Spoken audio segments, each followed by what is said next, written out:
மனசுக்குள்ளேயே மந்திரம் மாதிரி உருப்போட்டு எந்திரிச்சிடுவாடா. இவளை நீ சாதாரணமா நினைக்காத. நான் சொல்றத கேளு. இவளை நம்ம காலி பண்ணிடலாம். காலி பண்ணிடலாம்டா. வேணா விட்டுருமா, நான் சொல்றத கேளு. இவளால நம்மள எதுவும் செய்ய முடியாதுமா. நீ சொல்ற மாதிரி இவ எந்திரிக்கல மாட்டா. இவ குணமாக்காம இப்படியே கிடக்கிறதுக்கு என்கிட்ட ஒரு மருந்து இருக்கு. அதை நான் ஊசியில வச்சு தினமும் இவளுக்கு நான் நரம்புல போட்டு விடுறேன். நம்மளை பொறுத்தவரை இவ இனிமே உயிருள்ள ஒரு பொணம் தாமா. நீ வா.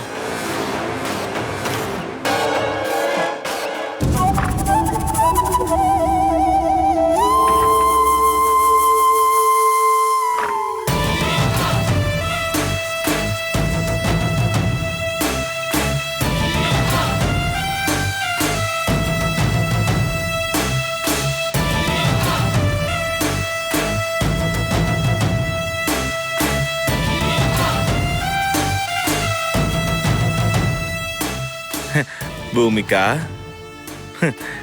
நான் கட்டிக்க போற புது பொண்ணோட அக்கான்ற முறையில உனக்கு நான் எந்த குறையுமே வைக்க மாட்டேன். புது பட்டு புடவை, நகை, உனக்கு எல்லாமே வாங்கி தரேன். கல்யாணம் நடக்கிற அன்னைக்கு நகை எல்லாத்தையும் நானே உனக்கு போட்டு விட்டு புடவையும் கட்டி விடுறேன். நானே ஒரு வீல் சேரை கொண்டு வந்து உன்னை அதுல உட்கார வச்சு கல்யாண மண்டபத்துக்கு அழைச்சிட்டு போறேன். ஓகேவா? ஏய் பூமிகா, இப்போ என் மேல உனக்கு ஆக்சுவலா கோவம் வரணும். என்ன நீ அடிக்கணும். வாச்சலும் ஆட்டுக்குட்டி அடி அடி அடி அடி அடி அடிமா. முடியலையா? அப்புறம் ஒரு முக்கியமான விஷயம், எனக்கும் ஜோதிகாக்கும் பிறக்க போற குழந்தைக்கு நான் என்ன பேர் வைக்க போறேன் தெரியுமா? பூமிகா. ஆக்சுவலா இதுக்கு உங்க அப்பா தான் எனக்கு இன்ஸ்பிரேஷனே. புரியலையா? தங்க வசந்தாக்கு உங்க அப்பா அவரோட பொண்டாட்டி, அதான் உங்க அம்மா தேவிகா பேரை வச்ச மாதிரி எனக்கும் ஜோதிகாக்கும் பிறக்க போற குழந்தைக்கு என் பொண்டாட்டி பூமிகான்னு நான் உன் பேர் தான் வைக்க போறேன். இப்போ நீ எந்திரிக்காம நிரந்தரமா இப்படியே படுத்துட்டு இருக்கிறதுக்கு உனக்கு உன் நரம்புல ஒரு ஊசி போடுறேன்.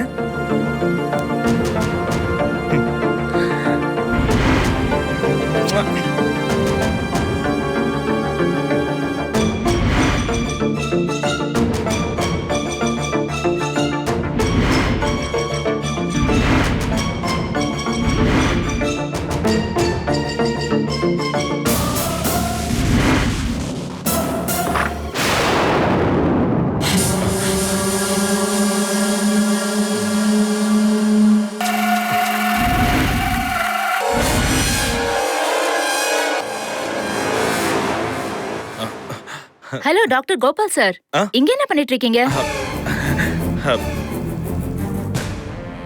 ட்ரீட்மெண்ட் கொடுத்துட்டு இருக்கீங்களா என்ன? ஆமா, பெரிய டாக்டர் சொன்னார் இல்லையா, பேஷண்ட் கிட்ட அடிக்கடி பேசிக்கிட்டே இருக்கணும்னு. அதான் நீங்க எந்திரிச்சிருவீங்க, உங்களுக்கு குணமாயிடும்னு, உங்களுக்கு ஒண்ணும் இல்லைன்னு தன்னம்பிக்கை வார்த்தைகளா சொல்லி சொல்லி அவங்கள அப்படியே சும்மா தட்டி எழுப்பிக்கிட்டு இருக்கேன். Very good very good.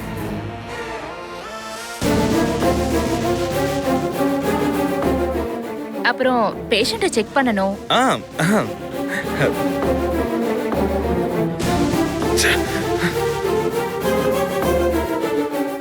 டேய் என்னாச்சு? ஊசி போட்டுட்டியா? சக்சஸ் தானே? அந்த டாக்டர் வந்து தொலைச்சிட்டாங்க. சரி நீ வா.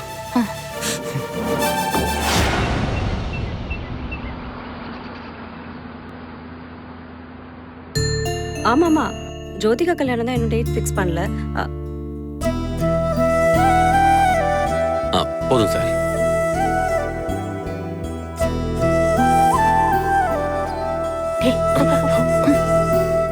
பாப்பா பாலு. டேய் டேய் மதன், என்னடா இது? பூமிகா குணமாயிட்டாளா?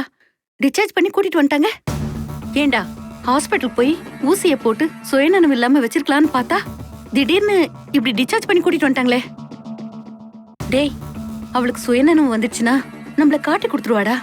டேய் வா, நம்ம இப்படியே ஓடிடலாம். மாமா நீ ஒன்னும் கவலைப்படாதம்மா. பூமிகாக்கு சுயநினைவு வரதுக்கெல்லாம் வாய்ப்பே இல்ல. நாம வெயிட் பண்ணுவோம். ஆமாண்டா, பூமிகா இங்க வந்திருக்கிறது மாலாவுக்கு பிடிக்கவே பிடிக்காதுடா. எப்படியும் வீட்ல ஒரு சண்டை நடக்கும். அத காரணமா வச்சு நாம நினைக்கிற காரியத்தை சாதிச்சிருவோம்டா. டேய், என்ன நடக்குதுன்னு பாப்போம் வா.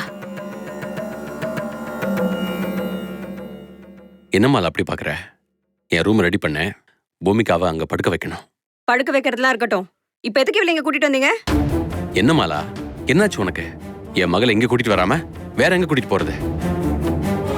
மாலா, வேற எங்கம்மா போக சொல்ற? இது உங்க அப்பா வீடு தானம்மா. அதுக்கு சொல்லாம கொல்லாம இப்ப திடீர்னு கூட்டு வருதா? இல்ல மாலா, டாக்டர் தான் பூமிகாவை டிஸ்சார்ஜ் பண்ணி வீட்டுக்கு கூட்டு போலான்னு சொன்னாங்க. அவளை ஹாஸ்பிட்டல்ல வச்சு ட்ரீட்மெண்ட் பண்ண வேண்டியது தானே? இங்க எதுக்கு கூட்டு வந்தீங்க? மாலா, ஃபேமிலி அட்மாஸ்பியர்ல இருந்தா நாம பேசுற குரலை கேட்டு கேட்டு பூமிகாவுக்கு நினைவு திரும்பி சீக்கிரமா குணமாவறதுக்கு வாய்ப்பு இருக்குன்னு சொன்னாரு. அதனால தான் கூட்டு வந்தேன். ஜோதிகா கல்யாணம் ஆக போற இந்த நேரத்துல அசைவே இல்லாத ஒரு நோயாளியா இருக்கா. இவளை கூட்டு வந்து வீட்டுல விட்டா எப்ப பார்த்தாலும் அவளை பார்த்து பார்த்து அழுதுகிட்டே இருப்பீங்க. வீடு இழவு வீடு மாதிரி இருக்கும். அப்புறம் எப்படி ஜோதிகா கல்யாணம் பண்றது? இன்னும் கொஞ்ச நாள் அவளை ஹாஸ்பிட்டல்ல வச்சு பாத்துருக்கலாம்ல.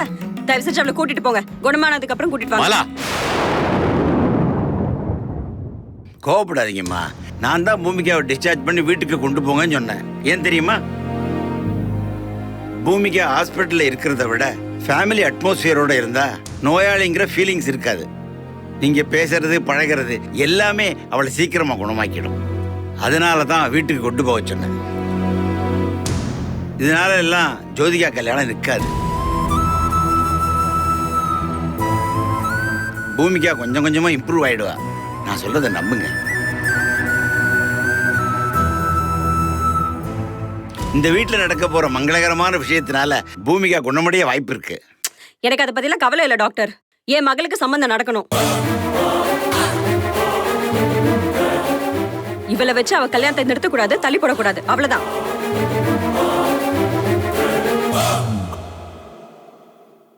ஏன் பாலு எதிர்ப்பு தெரிவிக்கிறீங்க? சார், கவலைப்படாதீங்க. நீங்க நினைச்ச மாதிரியே கல்யாணத்துக்குள்ள பூமிகா நிச்சயமா குணமாக வாய்ப்பு இருக்கு.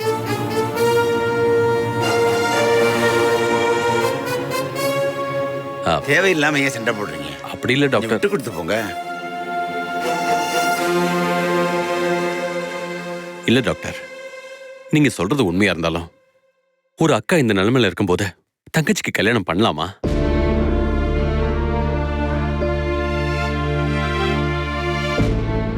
இதை ஏன் மாலை நினைக்க மாட்டேங்கிறா? அதான் என் மனசுக்கு கஷ்டமா இருக்கு. இது சரிப்பட்டு வரல. எதனா ஐடியா பண்ணு, எதனா சொல்லு. நான் சொல்றேன்னு தப்பா நினைக்காதீங்க.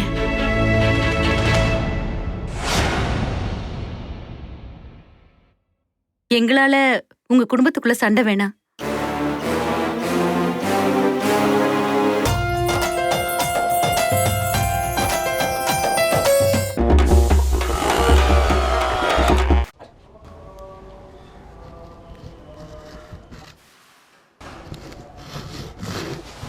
நான் லவ் பண்ற பொண்ணு என்னை விட டாலா அழகா நிறைய பணம் இருக்கிறவனா பார்த்து அவன் கூட ஓடி போயிட்டான். என் சாவு இந்த உலகத்துக்கு ஒரு எடுத்துக்காட்டா இருக்கட்டும். காசு பிரச்சனை.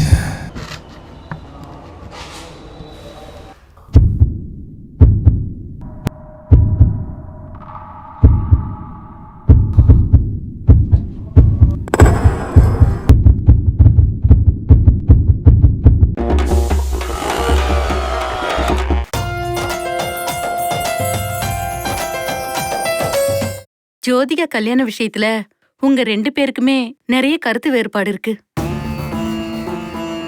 அப்படி சண்டை போட்டு சங்கடப்பட்டு இந்த கல்யாணத்துக்கு உங்களை கட்டாயப்படுத்திக்கிட்டு சம்மதிக்க வேணாம். இது உங்க 2 பேரோட வாழ்க்கை விஷயம்.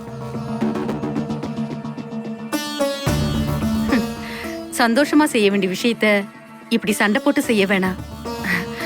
இது எங்களுக்கு பிடிக்கல. நீங்க 2 பேரும் சம்மதிச்சா அப்ப எங்களுக்கு சொல்லி அனுப்புங்க. நாங்க வரோம். போயிட்டு வரோம். வாட போலாம். இருங்க இருங்க இருங்க. பாத்தீங்களா, அவங்க கோச்சிட்டு போற அளவுக்கு நடந்துக்கிறீங்க. அதனால யாருக்கு நஷ்டம்? ஏன் பொண்ணுக்கு தானே.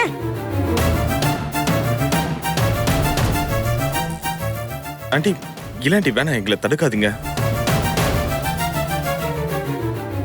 நீங்க உங்களுக்குள்ள ஒரு முடிவு பண்ணிட்டு எங்களை அப்புறம் கூப்பிடுங்க. அம்மா போலாம். யாரும் போக வேண்டாம்.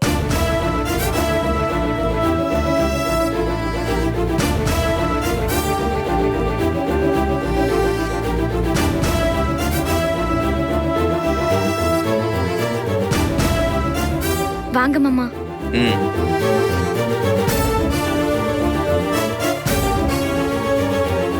ஏன் மச்சான் இப்படி கோவப்படுறீங்க? நான் எல்லாத்தையும் கேட்டுட்டு தான் இருந்தேன்.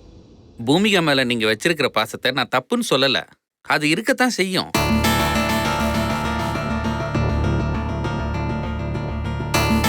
அதே சமயத்துல ஜோதிகா கல்யாண விஷயத்தையும் நீங்க லூஸ்ல விட்டுற முடியாது.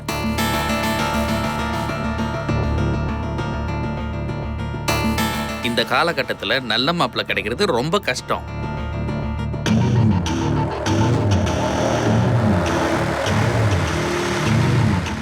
நம்ம ஜோதிகாக்கு பிடிச்ச மாதிரி உங்களால நல்ல மாப்பிள்ளையை கொண்டு வந்து நிறுத்த முடியுமான்னு? அப்படியே இருந்தாலும் அது ஜோதிகாக்கு பிடிக்கணும்ல. ஒரு கண்ணு நல்லா இருக்கணும்ன்றதுக்காக இன்னொரு கண்ணை குருடாக்கிட முடியுமான்னு சொல்லுங்க மாப்பிள்ள. உங்களுக்கு தெரியாததா? பூமிகா குணமாகணுன்றதுக்காக ஜோதிகா வாழ்க்கை இழக்க முடியுமா?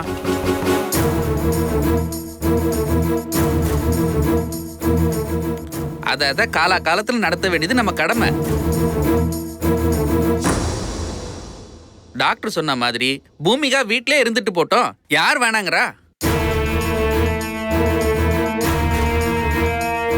அதுக்காக ஜோதிகா கல்யாணத்தை நிறுத்திட முடியுமா என்ன?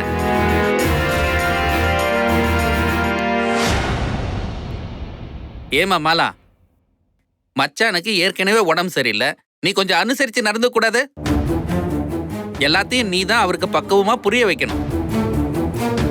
முதல்ல டாக்டர் சொன்னதை நம்ம ஃபாலோ பண்ணுவோம். நாளைக்கே ஜோதிகாக்கும் கோபாலுக்கும் நிச்சயதார்த்தம் வச்சுக்கலாம்.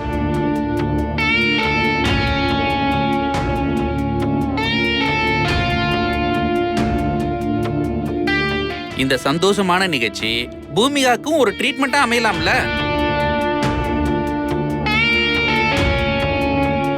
கல்யாணத்துக்குள்ள குணமாயிடும் நான் நம்புறேன். என்னமாலா, நான் சொல்றது சரிதானே? நீங்க சொன்னா சரிண்ணா. என்ன மாப்ள, என்ன யோசிக்கிறீங்க?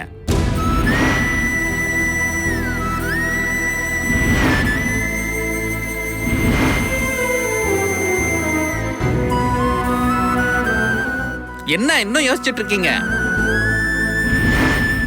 சரி சுதர்சன், உங்க எல்லாருக்கும் சம்மதம்னா எனக்கும் சம்மதம் தான். எது எப்படியோ என் பொண்ணு குணமானா சரி.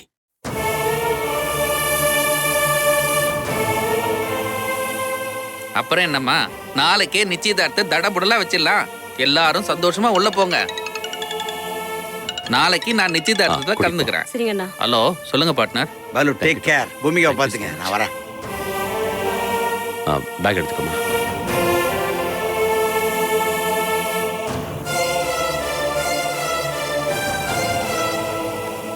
ரொம்ப நன்றிங்க. நீங்க ஒண்ணும் கவலைப்படாதீங்க. நாளைக்கு நிச்சயதார்த்தம் கண்டிப்பா நடக்கும். சரிம்மா.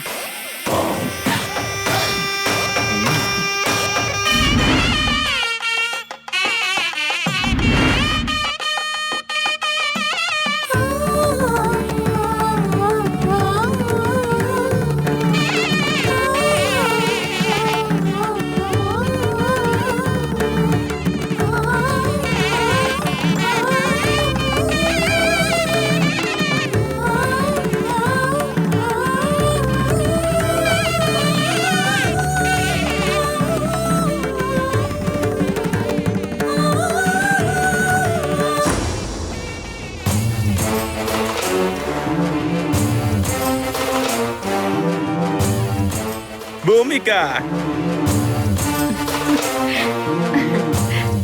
பூமிகா மா தலையில கட்டு, கழுத்துல பெல்ட் கொடுத்து வச்சோமா இவ இல்ல?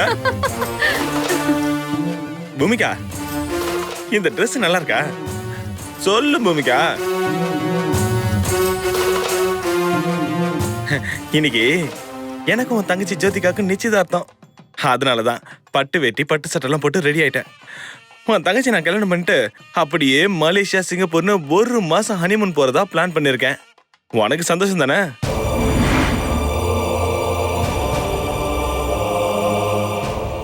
சொல்லுடி ஆட்டுக்குட்டி, மச்சான் செய்யறது சரிதானே? பாரா கண்ணுல என்ன ஃபீலிங்ஸ். ஒரு நிமிஷம் இரு. இந்த ஃபீலிங்ஸோட ஒரு செல்ஃபி எடுத்துக்கலாம். Come on come on come on, smile smile smile. டே தள்ளி நின்னு பேசுடா. திடீர்னு நான் உன்னை அடிச்சிட போறா. ஏமா ஏண்டி மலைநாட்டுக்காரி, எண்ணி அடி உருட்டு கட்டையால அடிச்ச.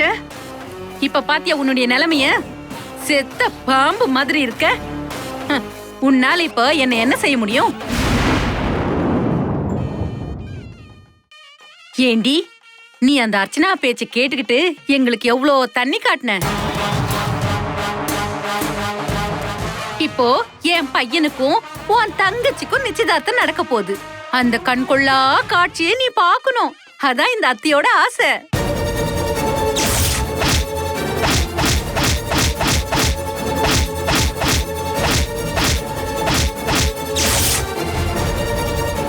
ஏய் மலைநாட்டுக்காரி, நீ என்ன நினைக்கிறன்னு எனக்கு தெரியுதுடி.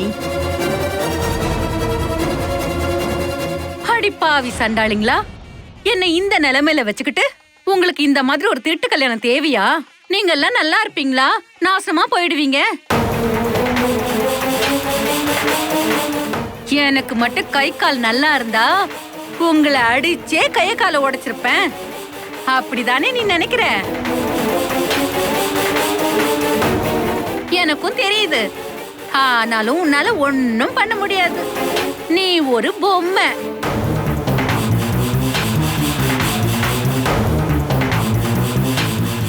ஐயோ, பொம்மை கண்ல இருந்து தண்ணி வராதே. உன் கண்ல இருந்து தண்ணி வந்துட்டு இருக்கு.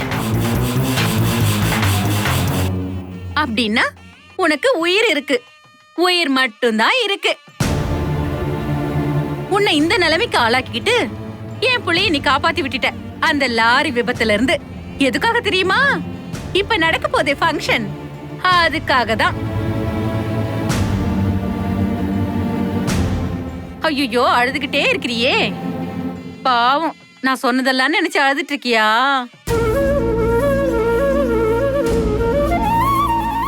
ஆனா மத்தவங்க பார்த்தாங்கன்னா தங்கச்சி கல்யாணத்துக்காக சந்தோஷப்பட்டு நீ ஆனந்த கண்ணீர் வடிக்கிறதா தான் சொல்லுவாங்க. உன்னை பத்தி எங்களுக்கு தானடி தெரியும், அவங்களுக்கு தெரியாதுல்ல. நாங்க நினைச்சத சாதிச்சிட்டோம்.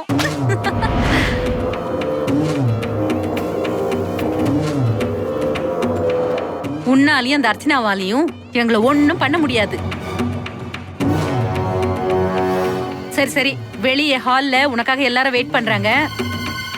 உன் புருஷனோட நிச்சயதார்த்தம் நடக்க போதில்ல, நீயே வந்து உன் கண்ணால பாரு. மாமா இருமா. என்னடா? முதல்ல இவ கண்ணுல வழியிற கண்ணீரை தொடமா.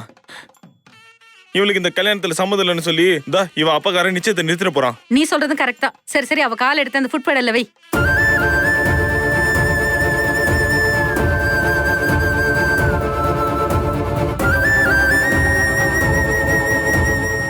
மா, இவள நான் கல்யாணம் பண்ணும்போது இவ என் காலில் விழுந்தா, இவ தங்கச்சியை நான் கல்யாணம் பண்ணும்போது நான் இவ காலில் விழ வேண்டியதா இருக்கு. It's all in the game mummy. சரி, ஏதோ கடைசியா ஒரு வாட்டி பண்றேன், அவ்வளவுதான். வாமா.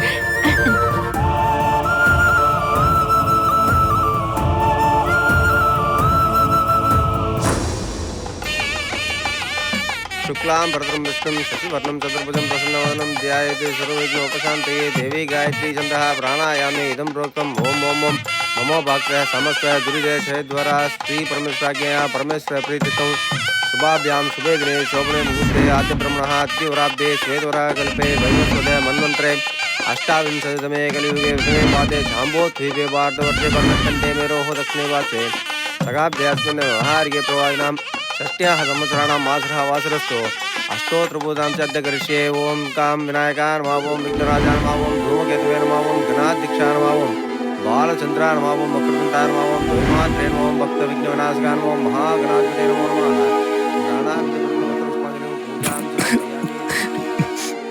டேய் ஏன்டா சிரிக்கிற?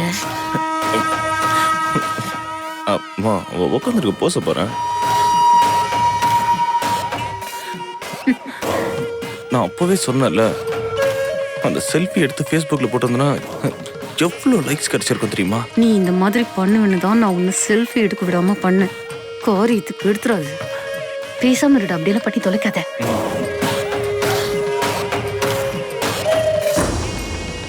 அம்மா எல்லாரும் வந்துட்டாங்களா? எல்லாரும் வந்தாச்சு சாமி, நீங்க வாசிங்க. மகா கணபதையே நமோ நமஹ. ஒரு நிமிஷம் ஓம் ஸ்வஸ்தி ஸ்ரீ. சாமி, ஒரு நிமிஷம் இருங்க. நான் என் பெரிய பொண்ணுகிட்ட ஒரு வார்த்தை பேசணும். அந்த ஆள் இந்த நேரத்துல போய் பொண்ணுகிட்ட பேசணும்னு சொல்றாரு. இந்த நேரத்துல என்ன பேச போறீங்க?